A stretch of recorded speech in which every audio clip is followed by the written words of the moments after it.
There are some who question the relevance of space activities in a developing nation. To us, there is no ambiguity of purpose.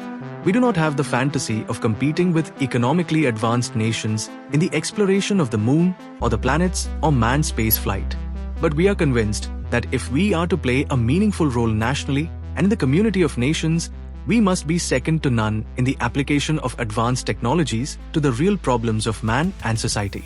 Dr. Vikram Sarabhai, father of Indian space program. Dr. Vikram Sarabhai, often known as the father of the Indian space program, along with physicist Kalpathy Ramakrishnan Ramanathan, led the Indian National Committee for Space Research, INCOSPAR, which was formed in the year 1962. It was a daunting task for Dr. Sarabhai to convince the government of the newly independent nation to invest limited resources in the space sector. INCOSPAR's complete focus was on the development of space technology and its applications for national development.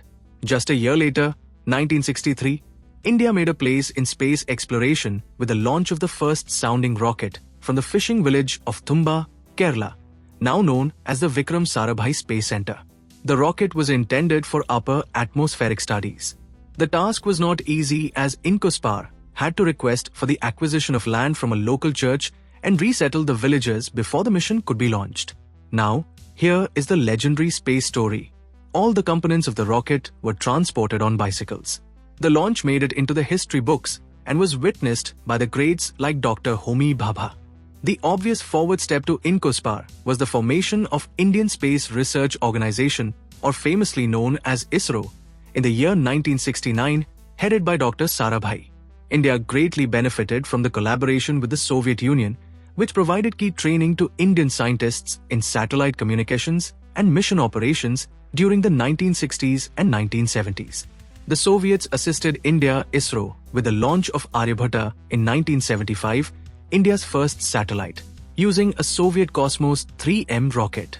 After that, they also launched Bhaskar and Bhaskar 2 Earth observation satellites in 1979 and 1981.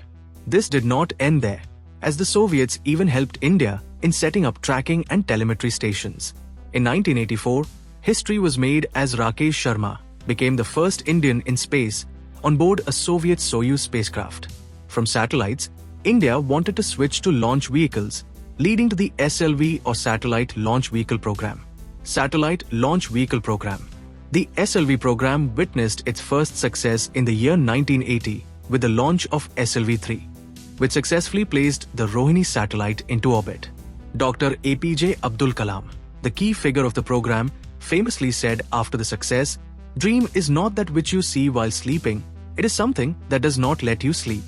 True to the spirit of what he said then, Indian scientists and engineers have worked sleepless nights to turn India into a space superpower. One of the most notable achievements during this period was the launch of the INSAT series of satellites, which revolutionized telecommunications, meteorology, and broadcasting in India. INSAT 1A, launched in 1982, marked the beginning of a new era of satellite communication in India.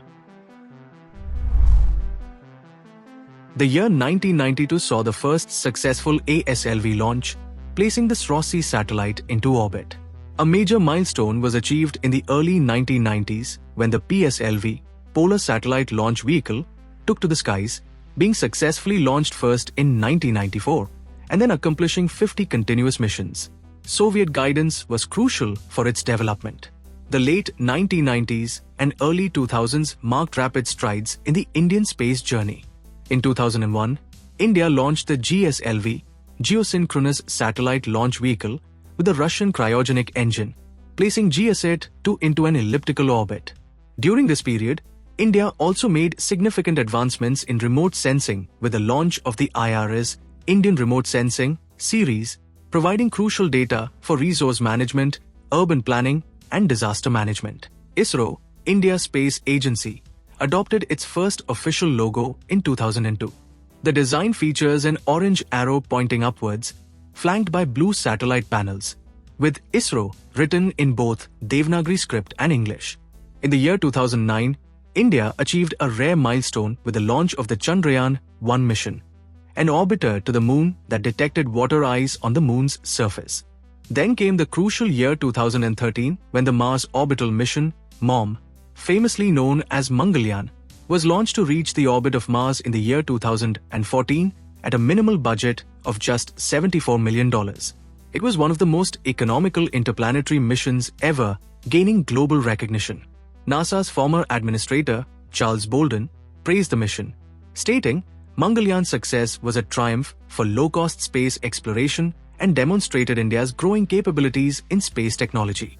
In the same year 2014, ISRO achieved another feat with the first successful GSLV launch featuring an indigenous cryogenic engine CE-7.5, marking a major milestone in India's space capabilities. Then, on 23 August 2023, Chandrayaan-3 made history by becoming the first spacecraft to successfully land near the Moon's unexplored South Pole, a day we now celebrate as National Space Day. Shortly after, ISRO launched Aditya L1 to study the Sun, further underscoring the rapid advancement of India's space program. The successes of Chandrayaan-3 and Aditya L1 highlights the coming of age of Indian space endeavors. The story of Indian space sector though start with ISRO, but it don't end with the same.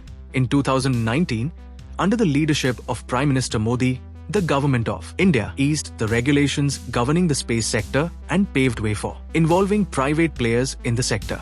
In the year 2019, New Space India Limited (NSIL) was established, which is a new public sector undertaking company to steer the commercial exploitation of space, products, services, and technologies by facilitating industry participation and technology transfers from ISRO to the commercial sector.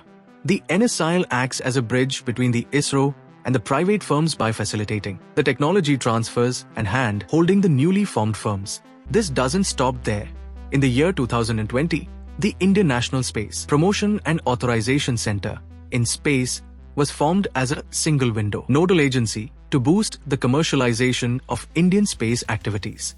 It is mandated to authorize space activities, promote industry clusters and incubation centers, also ensure equitable access to space infrastructure. It is technically acts as an industry regulatory and promoter impacting private firms participating in all segments of the space value chain. Continuing with the LPG in space sector policy, the Department of Space announced India's National Geospatial Policy, which liberalized geospatial data acquisition, processing and dissemination. The policy focuses on achieving sustainable development goals, SDGs, and promoting India's self-reliance on geospatial data. It gave a call to the Indian private sector to participate in commercializing geospatial services. Though it benefits all blocks of the space value chain, it would particularly benefit private firms involved in the midstream and downstream geospatial activities. Then in the year 2023, GOI released the Indian Space Policy 2023, which outlines key stakeholders' roles in space activities. Role of every important player is well defined in this policy document. ISRO is set to transition from contributing to space technology manufacturing, focusing on R&D in advanced technology. The policy tasks ISRO with sharing technology and best practices with other government and non-government companies. The Department of Space will now act as the nodal department for implementing space technologies and coordinating international cooperation and global space governance and programs in consultation with the Ministry of External Affairs. DOS must also provide overall policy guidelines to regulating entities and create a dispute settlement mechanism for space activities. IN-SPACe is the sole regulator of the private space industry, and it must create a stable regulatory framework to ensure a level playing field for non-governmental entities. NSIL will continue facilitating the commercialization of space technologies and platforms created through public expenditure. Most importantly, the Indian Space Policy 2023 clearly states that the private players may engage in a range of space-related activities at all levels of the space value chain, from launching and operating space assets to operating ground services to establishing space situational awareness (SSA) assets. Then came the much-needed FDI policy in the year 2024, which completely liberalized rules for foreign ownership to help attract foreign investment in areas including satellite manufacturing, ground segment, launch vehicles, subsystems, among others. India's naval space sector FDI rules allow for 100% foreign investments in satellite manufacturing without government approval needed and eased investment policies on launch vehicles. The recent measures by the Government of India to end its monopolistic approach in space sector has completely revolutionized this sector by boosting the private players' involvement, opening a number of firms that are engaged in space activities. Though ISRO will continue to get the funding and political backing to undertake larger, riskier projects like human spaceflight and interplanetary missions, private sector will have access to technology and capital to pursue projects that will scale up India's space industry. Startups have received significant private investments amid global market slowdowns. They have become a strong pillar of India's space sector. However, overall venture funding remains less readily available in India compared to other major spacefaring nations. This leads to many Indian startups setting their parent companies in the US, Europe, or Singapore to take advantage of better opportunities for public and private seed funding for space startups. Good news is that private players don't have to just depend on private capital for their funding needs. Government of India has itself committed $112 million to private firms alone. The problem, though, is that NDN government funding and procurement procedures are still insufficient, as startups often lack funding to bridge the gap between building a prototype, demonstrating a proof of concept, and scaling up operations.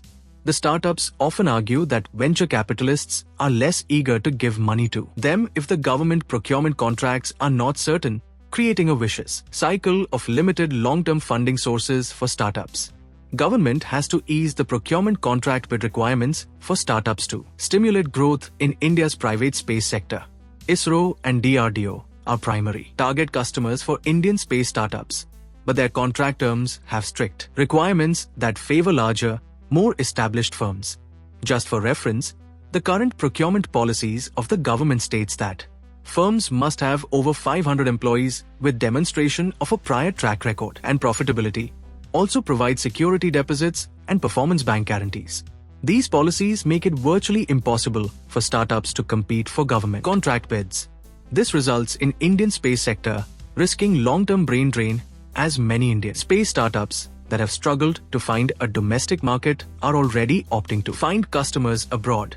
Startups struggling to find a market in India often seek growth abroad. New Indian space companies like Bangalore-based Pixel has set up offices in the US to access capital and reach foreign markets. This strategy paid off for Pixel, which raised $36 million in a Series B round led by Google in June 2023.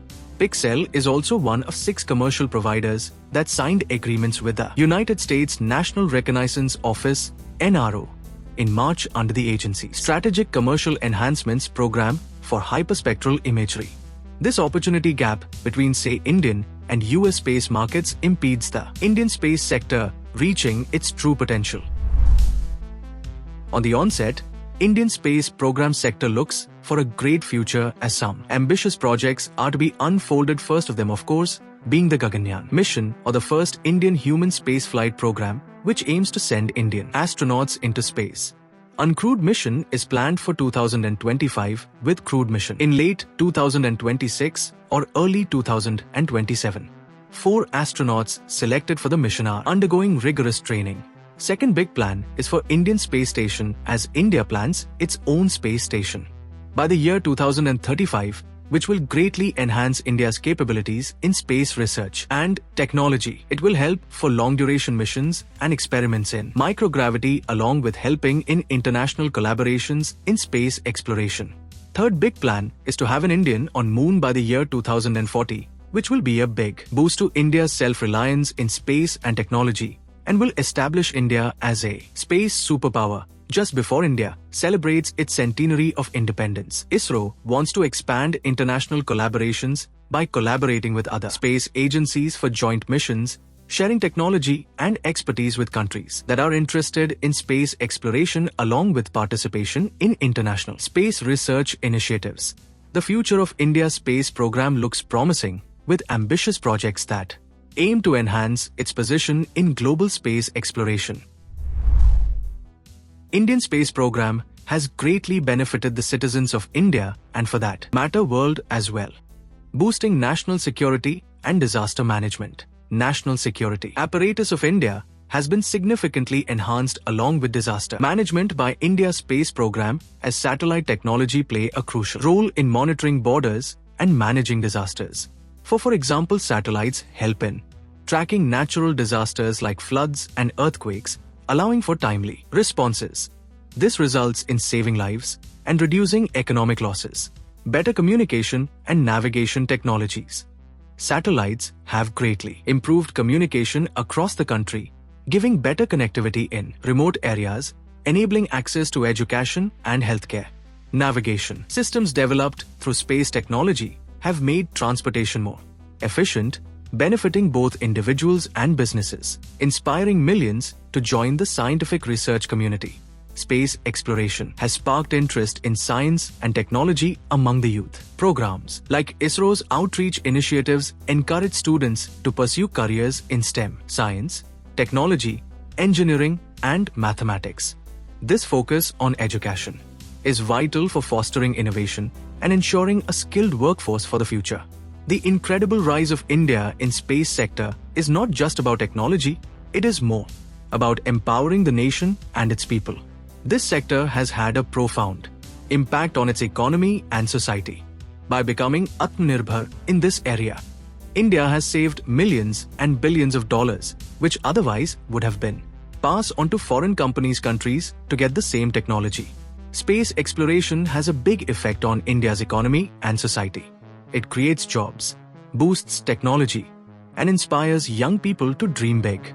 By investing in space, India not only strengthens its economy, but also encourages innovation and education.